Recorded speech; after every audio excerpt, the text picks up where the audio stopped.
This is Talk the Home of Common Sense with me, Julia Hartley-Brewer. Thank you very much, dear, for joining me. Tom Slater's still with us. And now we're going to talk about, well, you know, there's lovely days that schools do when they're not having a Pride March, as most schools seem to spend most of their time doing, or celebrating various different festivals from around the world. Often they now have cultural diversity days. Well, that's exactly what a school in Warwickshire did, the Bilton School in Rugby, last week.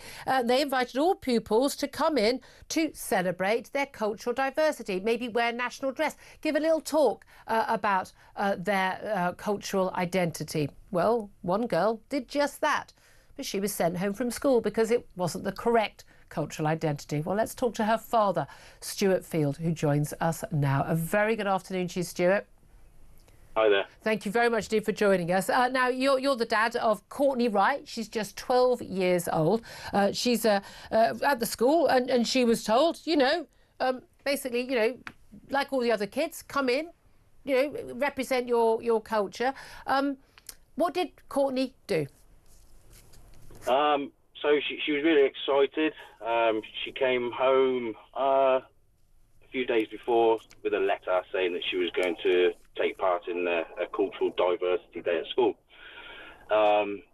She wanted to pick her own dress. She's quite an independent young girl. She's very intelligent, and she's a straight A pupil, isn't she? She is. She's always been, you know, top of the class. She's such a really good kid. She made her own mind up that she wanted to take part. She decided on her own dress, and she also wanted to sort of go online and create her own speech. She did all that. We had to sign a letter to the school to say that she was going to take part. She went into school, and I had a phone call an hour from work from Courtney saying that she wasn't allowed into school, that had been isolated and sat out. And what was she wearing that meant that she was not allowed into school? He was wearing you would say a typical Jerry Halliwell sort of stroke Spice Girls Union Jack dress with a bowl hat, yeah. Yeah, I mean, outrageous. I mean, an outrageous outfit. I mean, she's basically dressed as a Ku Klux Klan, isn't she? I don't know if we've got a picture of Courtney, which with our colleagues that the Sun have got, of her wearing the outfit she wanted to wear. I think we've also got a picture of me wearing Courtney looks much better than I do, by the way, wearing my Union Jack dress in Parliament Square on the night we left the European Union, which I delight in putting out every year on anniversaries, because people seem to be remarkably bothered by people celebrating our national flag. I would have thought that on a day celebrating cultural diversity, one of the cultures one would definitely want to celebrate in a diverse country would be British culture, which is the dominant culture of our land. So what did the teachers say was wrong about her outfit?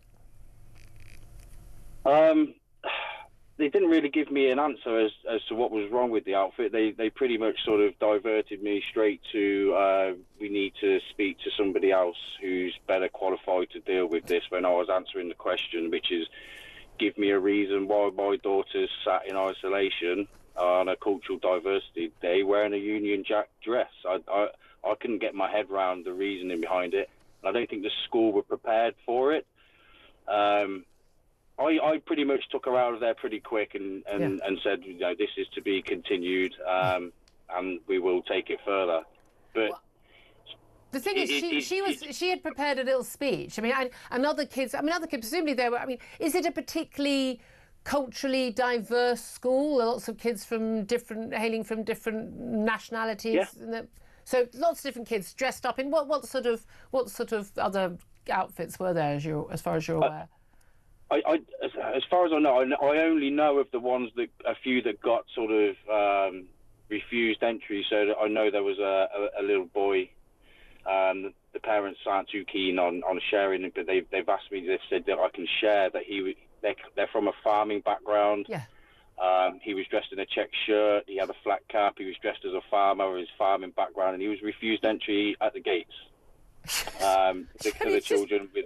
I mean, it's just mind-blowing. It was just, again, so British farming, so 51% of the food we eat in this country comes from that. It's part of long-standing British culture, part of but people, if people fly over our country, you know you're over Britain straight away, don't you? Because you can see the way the countryside is there, the hedgerows. You just know you're over British countryside. It's a big part of our national heritage. But that apparently was offensive. You could pretty much identify you were talking to a British farmer anywhere in the world by what they were wearing. It's quite an iconic, the check shirt and the flat cap. He was dressed as Caleb from Clarkson's Farm, wasn't he? But it's interesting, your daughter, what she'd planned to read. Now, some people, the usual suspects, probably everyone at the BBC would go, oh, well, what was Courtney Wright going to say? Wearing her Union flag hat and her Union flag dress, what was she going to say? Now, she'd actually prepared a speech, and it was all about celebrating drinking tea, eating fish and chips, Shakespeare, the royals. She was talking about a load of the things that people talk about as, the most quintessentially British things. It was a joyful, positive speech about nice things in this country. And there's nothing remotely controversial or supposedly offensive in that.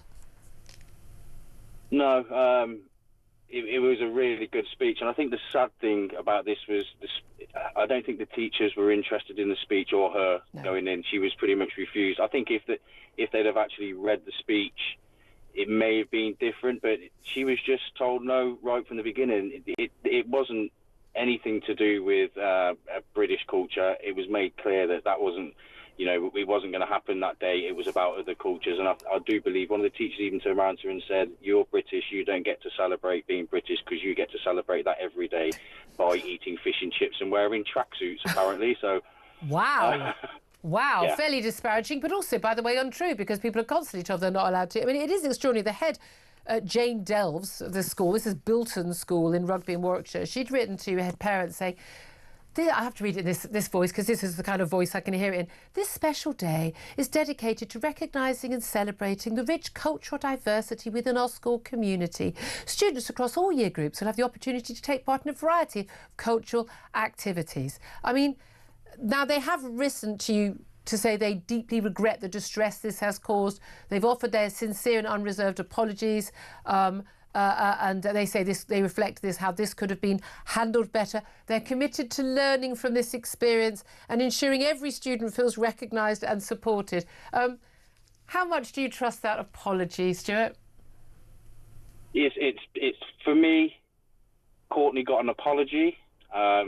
She's a child. She would be happy with it. For me as a parent, I'd like to know how far this actually goes around other schools across the country, because people have reached out to me from all over the country since this has gone. It's gone a bit crazy over the past few days, and the messages I've received from people who have been going through the same thing, or their children have been treated in a similar way in schools, and it's shocking. It's not a one-off thing. This is happening at schools all over the country.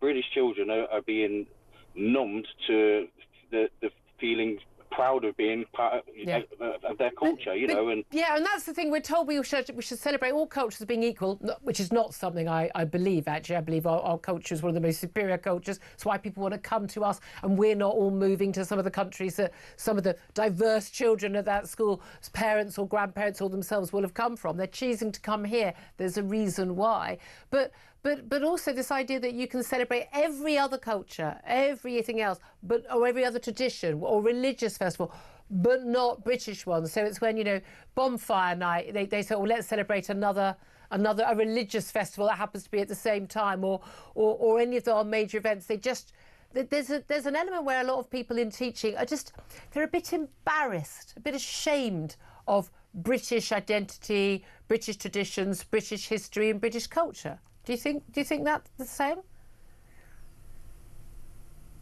Oh, have we frozen? I think we may have frozen. Might have lost the Stuart Field. Have we got?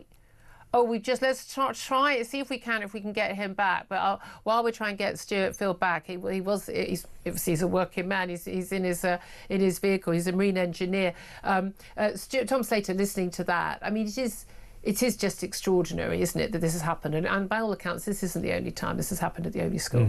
No, absolutely. And it's what I find so striking about this is the sort of cognitive dissonance, isn't it? The idea that you should come in and celebrate your respective cultures, but not that one. Yeah. And the one that's being censored, the one that's being problematised, the one that's being treated as a bit weird and alien and whatever, is actually supposed to be the overriding national culture, the thing that's supposed to bring us together, that's would enable people from whatever migratory background, or whether they're English or Scottish or Welsh or whatever, to have something that we can come together towards. Why is it that's demonised? Surely that's the thing that should be more united. I just find it extraordinary how many people, and especially again, they're in teaching, they're in the BBC, they're embarrassed, ashamed, horrified of British culture, tradition, identity, and they perceive it to be racist, they perceive it to be bigoted, to be xenophobic. And again, if our country was all those things, lots of people from many other different backgrounds and races and cultures wouldn't come to live here.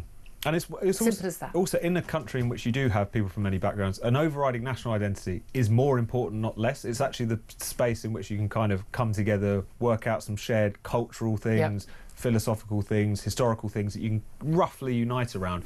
As soon as you start treating that as jingoistic, nationalistic, you're going to end up with a more divided society, not a more united. But it's interesting, isn't it, that when we talk about, nationalistic, as if that's a bad thing. I think we have just managed to get Stuart Field back up. Stuart, I'm glad we've got you back up. We've only got about another minute left, but I was just asking you, whether, why you think so many people are so ashamed and embarrassed of British, identity, British tradition, British history. I have no idea that they shouldn't be. For me, there's definitely a lefty woke agenda somewhere in the schooling system where they are pushing children to discouraging them from being proud of being British. It's pushed to one side. It's hidden. The people are being shamed for flying the national flag of the country.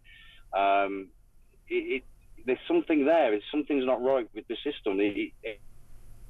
Oh, we're losing again. Stuart, we persevered. We got you back again. Thank you so much for talking to us. I know you're a busy man. You see you, at work there. He's the father of Courtney Wright, the 12-year-old who was basically, banned from the classroom for wearing her national flag as a dress to represent cultural diversity. Absolutely extraordinary story, it really is.